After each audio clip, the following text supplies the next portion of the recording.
You're listening to World of Empowerment Radio, your station for practical spirituality in a changing world.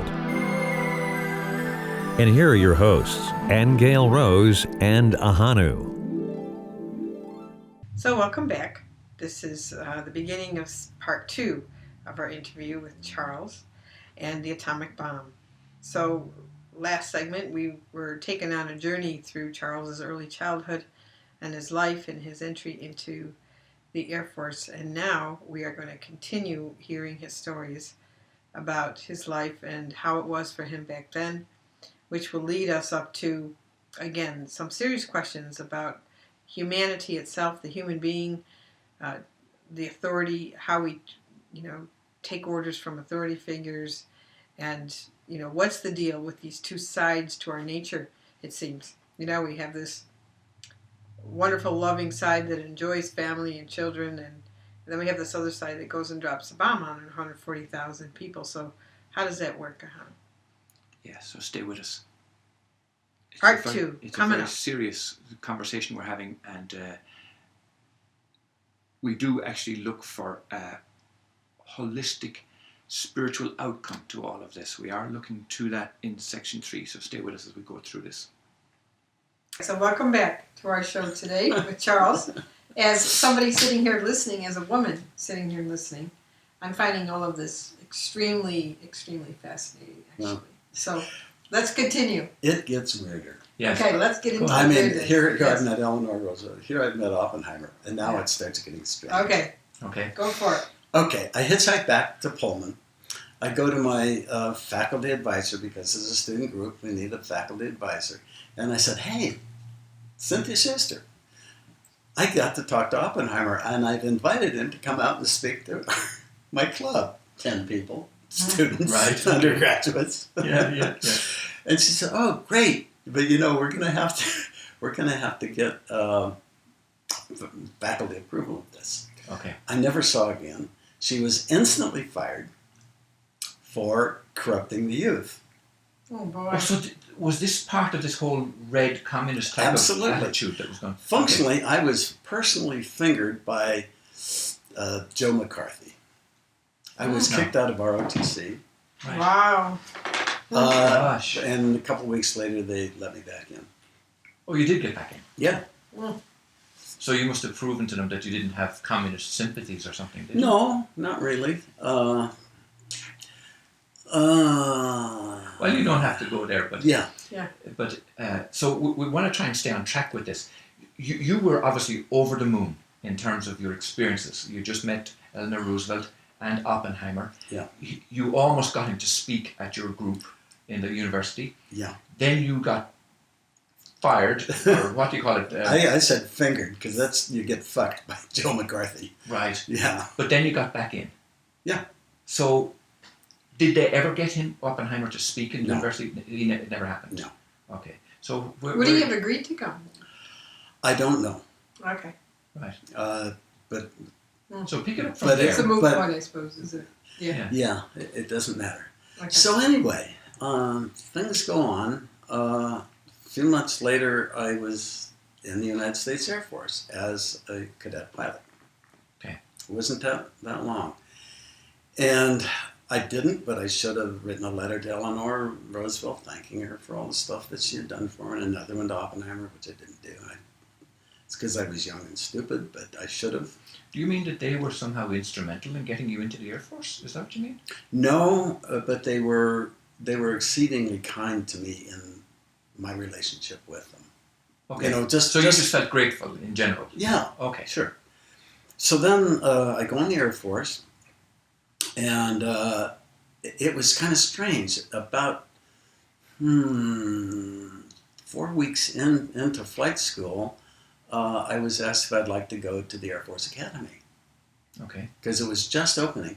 So I would have been in the first class, the automatic trail to becoming a general, or Okay. because that's what it's all about. Yeah. And I thought about it for not very long, and then I decided not to. I said, no, I'm a pilot. I'm having a really good time flying. I'm doing well at it. It's going to be smooth sailing. which it turned out to be for me. Not for a lot of my friends, because in some ways I screwed up a lot of other people's careers because I Tell us about that. Now, you did tell me about that Yeah. before, yeah. and I was quite stunned by how that. So, explain to our listeners what that was about.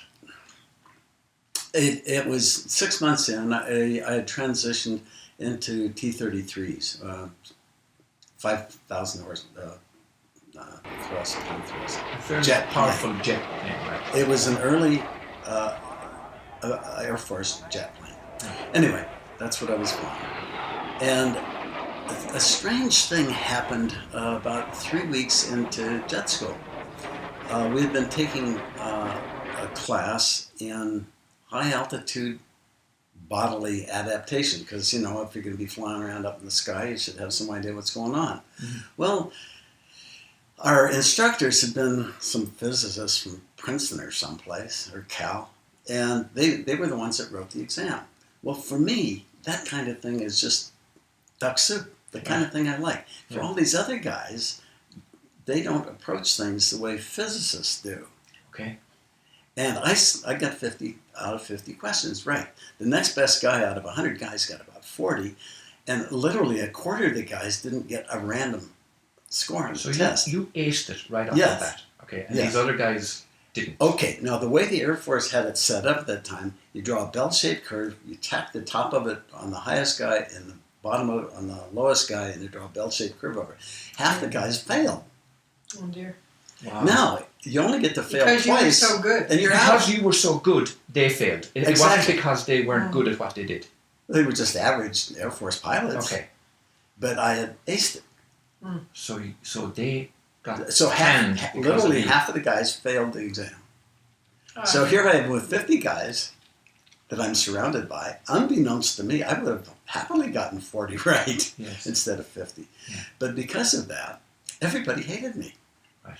And because of that, even though I scored tops on everything, flying ability and on the other things they were rating us on, Mm-hmm. I got the bottom on officer effectiveness because everybody hated me. Okay. Although I got along well with everybody. But Yeah. but all the same. They blamed you for that. Yeah. And because of that, I didn't get my original assignment. I wanted to go to fighters. I didn't get it. I went to the bottom of the pile, and that was, they had a bunch of assignments for B-47s, so here I find myself in B-47s. Okay. Okay, well, that's still fine. You're flying a fancy modern airplane around. But now we're coming back in a sense full circle because these the bomb. B-47s were flying that bomb. They were exclusively made to drop atomic bombs. Right. They never dropped a bomb in anger because, you don't want to fly $1 million airplane around to drop a couple of 500-pound bombs. Yes. Yeah. Yeah, Right. and risk it even. So continue from there because this is crucial now. Yeah. So anyway, here I am with all these guys. I get shunted over into B-47s.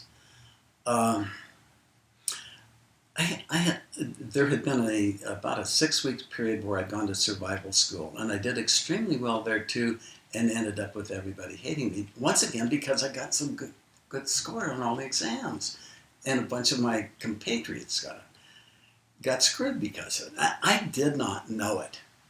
Truly, I did not know it, or I would have modified my behavior because it didn't matter for me. Sure.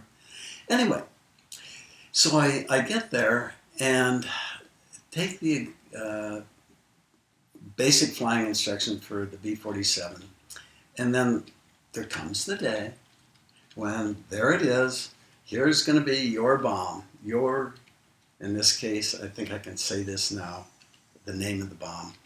Maybe I shouldn't. But it was in the megaton range. Now, megaton means 1,000 times bigger than a kilo. Now, you spoke of these bombs being That's like right, 10 kilo. This is 1,000 times bigger. And you had to carry it on your plane. I said no. No, but wait a second. They actually named the bomb. They gave it a name, right? I don't know what you're talking about. This We had 30,000 of these things. At Oh, the I time. see. I'm sorry. But they gave it to you. In other words, you were responsible for this bomb. Yes, there comes a time when you signed off. It's just a form, and you sign off, and 3 or 4 other people sign off that you've now got this bomb, and you fly around with it for a while. And you fly around, basically around the North Pole, up there someplace, and if a little red light comes on, you push a button and get it in code, you open the door, you look at the, go bomb Moscow, or Washington, D.C., or Bend, Oregon, or, wherever. Oh. So that's how close all this now is to raw reality for you. Yeah, but I had foresight to where I was looking, and I'm saying, I don't want to go out and kill 1 million people. Yeah. Or maybe half a dozen other cities with 1 million people, because if you're flying along and nobody's coming up to shoot you down, that's what's going to happen.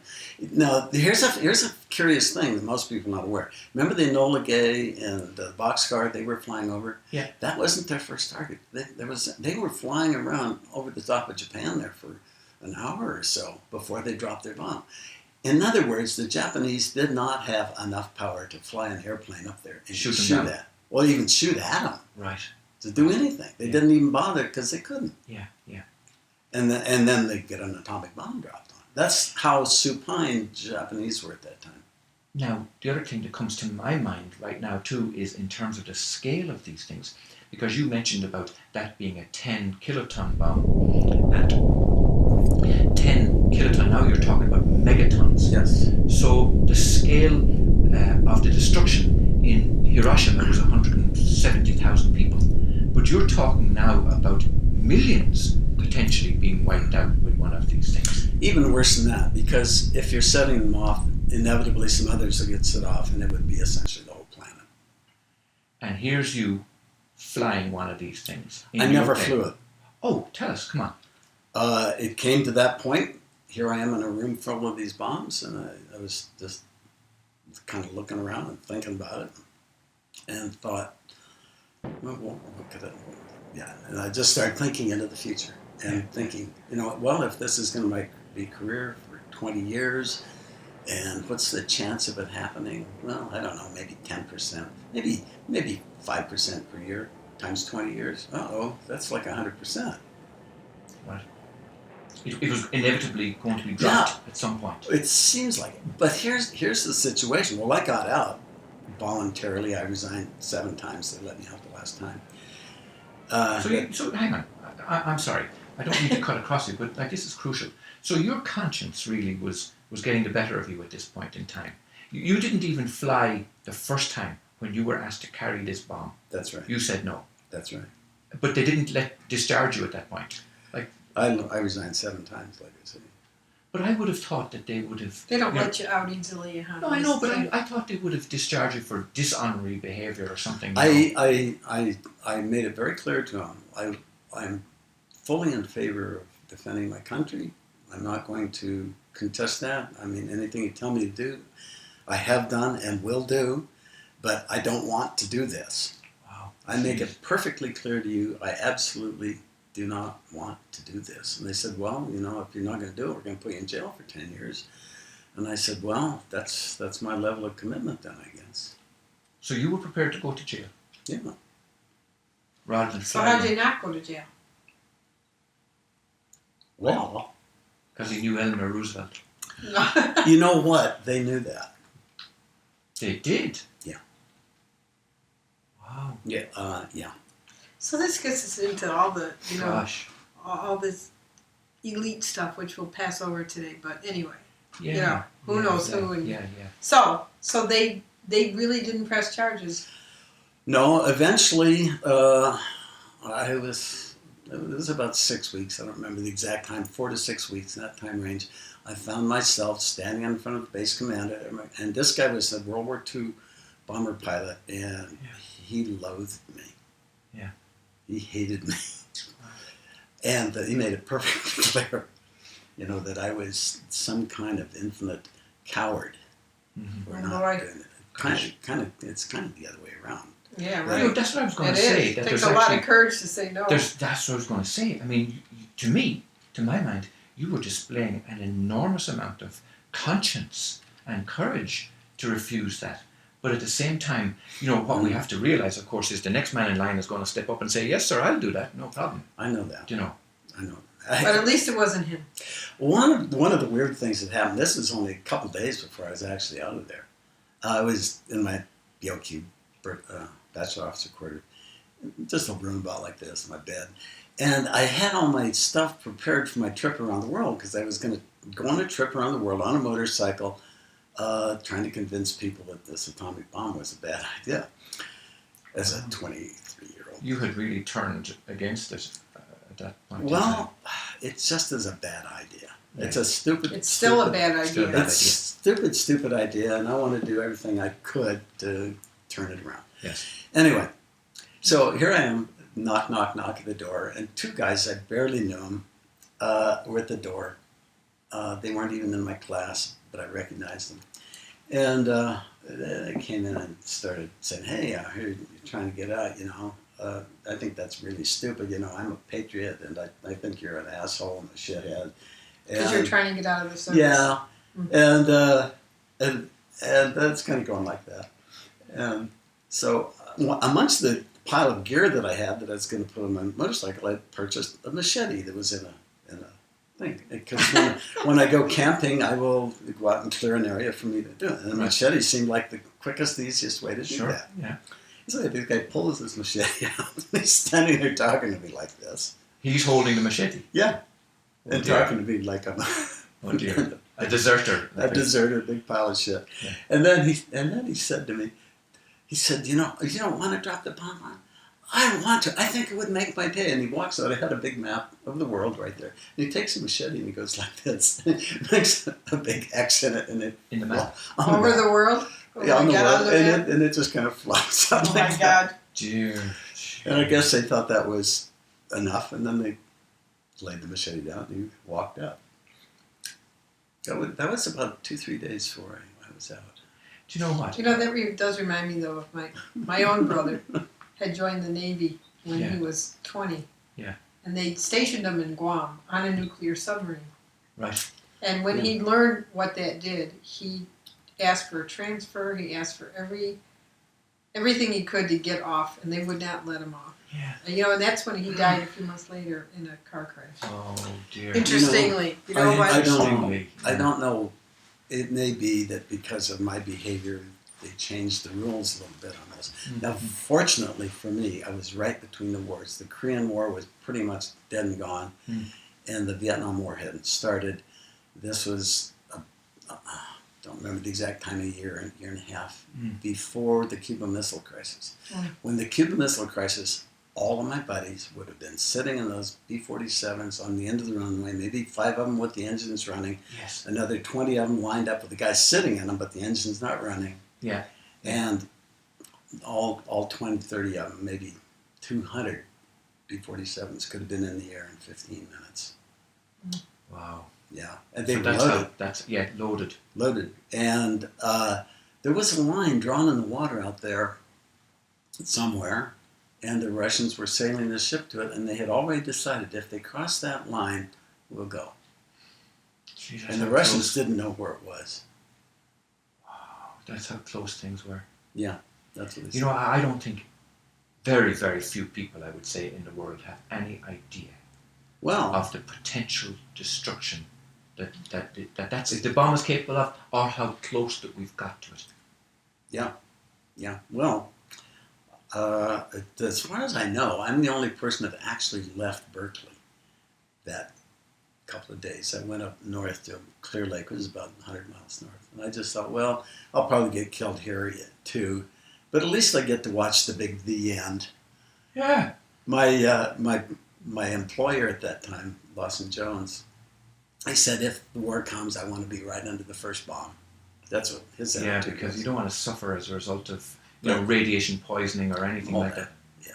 But to my way of seeing it, I wanted to see how it all worked out. I still feel that way. That's part of the reason I live in Bend. Well, now, listen, here. So let's switch it over now to the other side. I'm not quite done here. Okay. What happens when I get to Berkeley? Hang on a second. It happens from time to time when we do an interview with people that the subject matter is so intriguing and so gripping that we do have to extend it to a third segment. And in this case, we are going to have to do that. So we do need to take a quick little studio break. Do stay with us. We will be back after this, and Aingeal Rose will remind you who we're speaking to and what we're getting into here. So we'll be right back.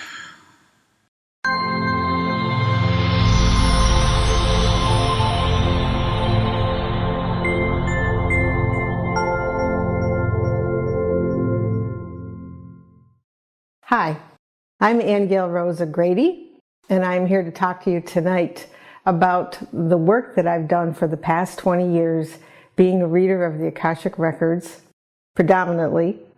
I've evolved to this work through many years of meditation and being taken to other worlds, and found that we all have a library in spirit that contains our soul's journey through all of our lifetimes on this planet and others. Through my work, I enjoy helping other people find their soul purpose, look at their spirit, help them through their challenges, understand their relationships, and guide them to fulfill their highest soul purpose. I've written 2 books on this subject. One's called A Time of Change, and those were predominantly group sessions that we did when people had bigger spiritual questions for the problems in their lives, such as what about the financial collapse? What about 2012? What about healing? What happens when people commit suicide? Things like this that became the basis for group sessions that began in 2009 and continue to this day. The first book, A Time of Change, deals with questions that happened before 2012, and some leading into what would happen after. And the second book, The Nature of Reality, deals with questions people asked about consciousness, what is God, what's the origin of creation, what about time and dimensions, what about dreams, why do we dream, and love and miracles and topics such as that. I'm also a personal Akashic Record consultant, and I'm also a business consultant through the Akashic Records. I feel these ways of going into the records and helping people in their personal lives and in their business adds an extra sacred dimension to their life here. If you're interested in seeing more about my work, you can go to aingealrose.com or worldofempowerment.com. Thank you.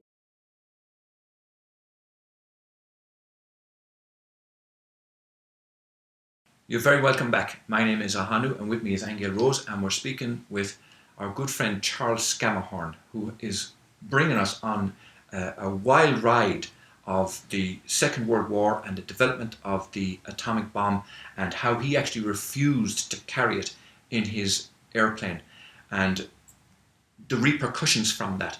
And I have to say that I am absolutely full of admiration for this man, because I believe that if the world had more men like you, Charles, the world would be a more peaceful place. I have to say I am in awe of you, just like you were in awe of Oppenheimer. And Rose, I know you do want to say a couple of words quick before we get back to Charles again. I do. But I also find it interesting how he can meet another person, though, who's just gung-ho about dropping it and really wish the whole world would just be blown up. So I think that's the point of the world, is that you do have people who are carrying so many different poles of consciousness. And, to me, to the sane person, the whole idea of dropping a bomb of that magnitude and killing so many people is beyond insanity. It's just insanity. However, you do have equally amount who think, well, they're just little peons, and then let's get rid of them. They're eating our resources. They're taking our money. We have to feed them all. Yes. Let's just do away with them all. Yeah. So I will be interested to see how all of this in Charles's mind turns around for him spiritually. But I also want to remind us, let us not forget to point people to Charles's blog. Yes, now let me spend a moment before you go back to the story, Charles, honestly, because I have to say, and again, I want to be saying this with the utmost respect for your age, right? And I don't mean to be disrespectful when I say it's few enough people of his age who even know what a blog is, let alone to run one for the last 10 or 12 years. And Charles Scamahorn is one such man. He writes a blog every day practically. And it Not is practically, every day. every day. Well, it is one, I have to tell you, and go there, and I'm going to put the link below this video and below this podcast.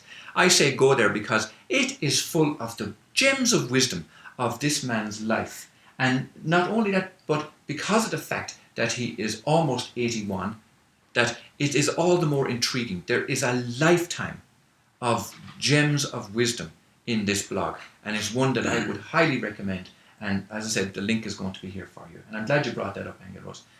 So, Okay. There's a couple of things we got to jump over here that we went by. I mentioned before I was in B-47 flight school, that I went to 6 weeks of Air Force Survival School in Stead Air Force Base, Reno. Anyway, while I was there, I spent 3 days in a hole in the ground in a prisoner of war camp setting with a guy who was in charge of the Cheyenne Mountain, the big mountain with the big board you see in Doctor Strangelove and all those things. The guy that actually, the president probably doesn't actually push the final button. This guy does. and you were It in a might only be hole- 5 seconds later, but that's the You guy. were in a bunker with him. Yeah. Now explain to us what happens. Well, actually not much. I mean, he couldn't talk about it much, but he was the guy. And this was, let's say, 6 weeks before my whole epiphany with the hydrogen bomb. And here I am with this guy, and I'm just as smart as he is, and just as moral as he is. And in fact, I'm smarter than he is, because in the 3 days, I don't know if he ate a meal, and I never missed a meal. He slept on the rocks, and I slept in a sleeping bag. Okay? What was the logic behind that? Explain. Because I was smart enough to see what was happening, managed to get on the detail to go out and collect wood, and while collecting wood, managed to get a bunch of big, heavy pieces of tar paper, not tar, but paper that was used for insulation, and make a bed out of it. So It was quite comfortable. And I realized what was going, so I escaped from the prisoner war camp and got a bunch of food. Okay. Duh, why not? Okay. And then in addition to that, my big mistake in all that, I made a big mistake. I was out at the prison camp. I didn't have to be back till 8 in the morning. I knew that Sammy Davis Jr. was downtown at Reno. I should have gone down there because I had seen him once, this couple of days before. I could have gone on there with my prisoner outfit on. And I could have come up and got on stage with him, probably. And since he had the former Miss America as his stagehand, I could have asked, hey, you mind if I give Miss America a big hug? I see where your mind was going. He always on. thinks that things too late, doesn't he? No, this one was, I actually thought about this and said, I'm not supposed to go off base. I better not go off base.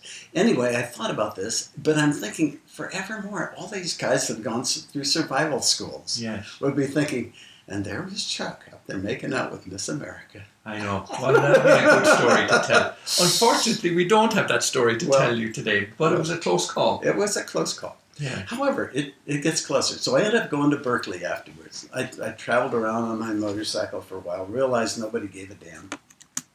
Or they all felt like, well, I can't do anything.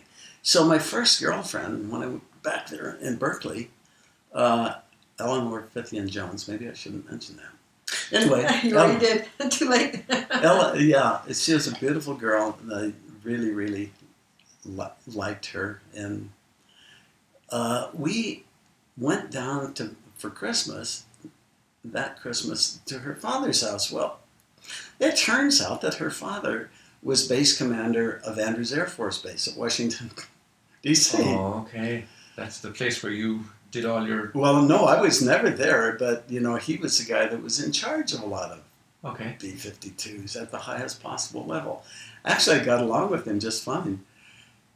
But that was kind of strange, wasn't it? Now, why did she pick me out of all the guys in Berkeley?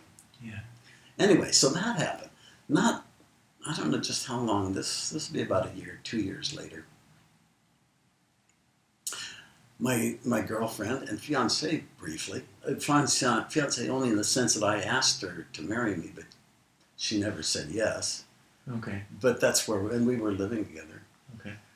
Anyway, her father was Burroughs Cunningham. Doesn't mean anything to you. But he's the guy who was the nanochemist, that there's a picture of him online, looking at the very first speck of plutonium. And he's talking about it a little bit. You can go online and see it. Really? And he was the guy that was able to do the nanochemistry on that microscopic speck of plutonium and show that, yes, they could do the refinements necessary that the Hanford project could go ahead and make sense. Oh my gosh. You know, this is back in late 41, early 42. So your life, from what I'm seeing, has been at the edge of this kind of... Yeah. I lived across the street from the reactors. You know, I was in the hole in the ground with the guy that did it. I met Oppenheimer. The final push on the button. I knew Oppenheimer, who designed it. I met Eleanor Roosevelt, whose husband authorized it. Yes.